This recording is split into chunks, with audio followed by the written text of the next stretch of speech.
Come on, baby. Let's do some burnouts.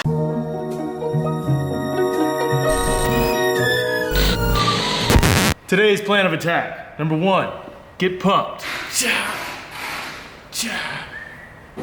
Check. Number 2, we're gonna do a suspension swap. Take 2 suspensions, make 1 good one. Number 3, we're gonna do a driveline check. Just look over everything as far as transmission, drive shaft, that stuff.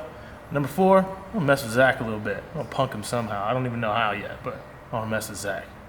So today, we're gonna swap out the suspension from the DTO and the Ute, make something nice out of them. Brad, what do you wanna do? We can like have like a little race.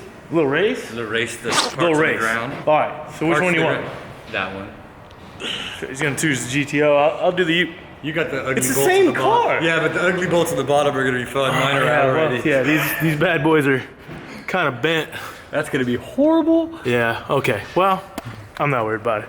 It's the same car, so we're just gonna race to the middle. Meet here in the middle, and then we'll assemble that one together. Got one together, high five now. All right, let's get started.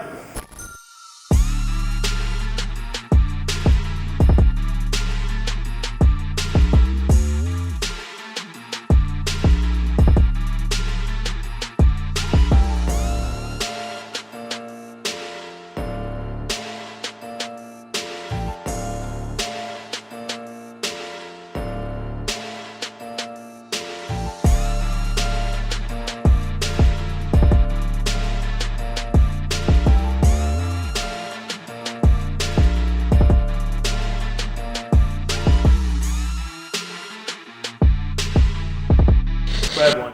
Champion. I did cheat a little bit. How'd you cheat? Half my bolts are already off. So anyway, we got both the rear ends on the ground. We were just gonna do the bottom control arms, but we're having a hell of a time with the axles coming out, so we just decided to pull up both subframes. It's easier. There's some slight differences in them. This bolt is facing this direction, whereas in this one it would be facing this direction.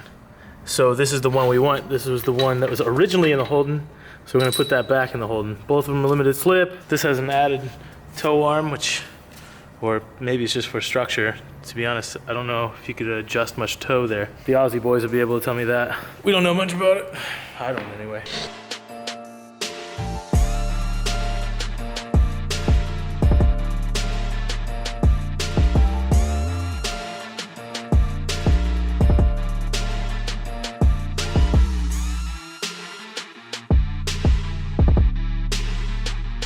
All right, so we changed out the subframes, put everything back on the Ute, and put the stock springs back in it.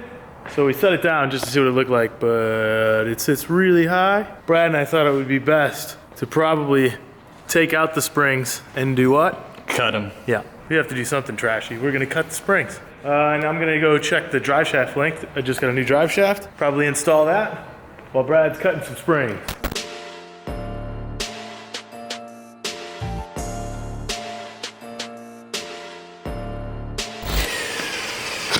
No, that's just terrible.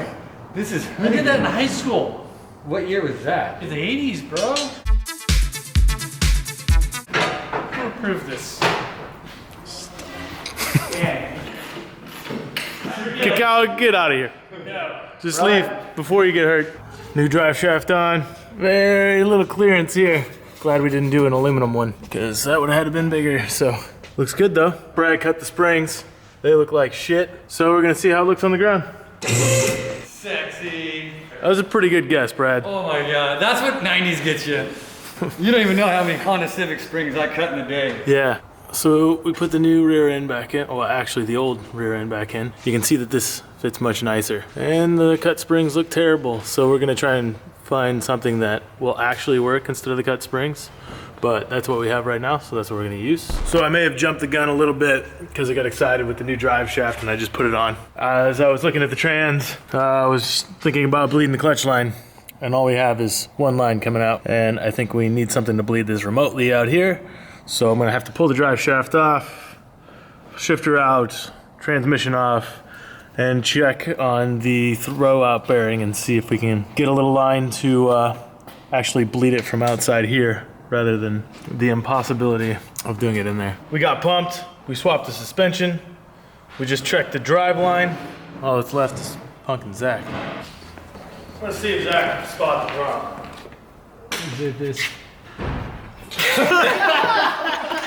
How did you get that up in there? Oh, man. Poor Zach. He's got to go back to work. So do we. We're gonna pull this trans.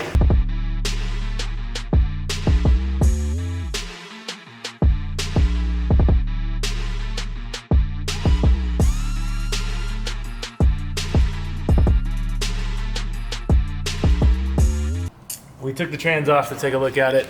This is the bleeder screw. I don't like it. We're gonna replace it with something that's a little bit easier to get to. Can you see up in there? Well, that would go up in here. And it would kind of, it's too short, so it's gonna drip down in here is my fear. So I wanna relocate it to somewhere out here, so it makes it quick and easy for us to bleed. But we're gonna have to get that custom made. And Brad's probably gonna have to go grab that for us in the morning. So we'll stop here for the day.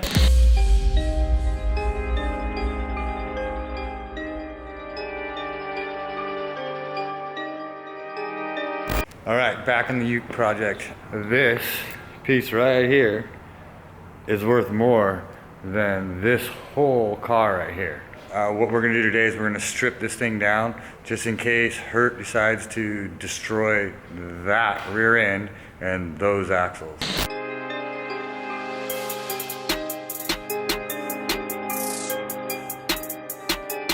What's up, Brad? Donuts. Donuts. Brad brings donuts every morning. So at least we get a little bit of breakfast before we get started. But Brad already got started because I had stuff to do. Pulled out the diff from the GTO. So we have a spare. That was a good idea. Heart attack. just in case anything happens. Today what we got to do is put in this new bleeder that we had extended so we could bleed it pretty easily. That bell housing's really big and this is kind of sitting inside of it. So if it was to bleed, it would stay down inside the bell housing. I don't want that to happen. So Brad picked this guy up today just to extend the bleeder screw outside of the bell housing so we can do that quickly. We're gonna install that. Brad and I will do that together because messing with the transmission always sucks by yourself. So we'll install that and then I pump, you bleed. Whatever. No, I pump, you bleed. Okay, that works. Come on, baby.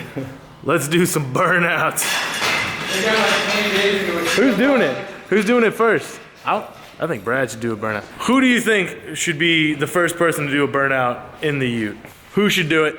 Comment below. So if you can see up in this bell housing, up there is where the bleeder is to come out the side of the bell housing over here. So putting that fitting on, and then we're gonna slide that cable out so we can bleed it from the outside here instead of pulling the transmission off every time you want to turn. Sexy. Yeah, it's cool. So Oh yeah. that'll work really well. And we'll just tie that up out of the way so it's not banging around. So let's install that bad boy. Tighten up with all them fittings.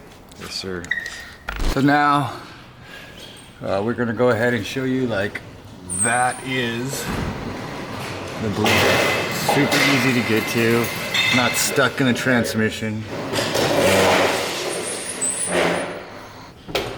I got the easy side. Too hot.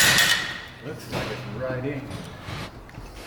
Let's lower this just a little bit so we have the wiggle room. Because I can hold it a little too far. Right there. That's it. It seems like it's too high if I'm honest.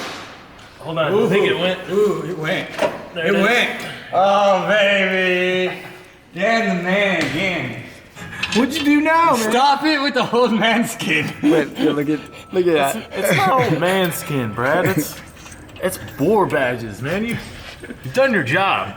I know Brad's always working because he's bleeding all the time.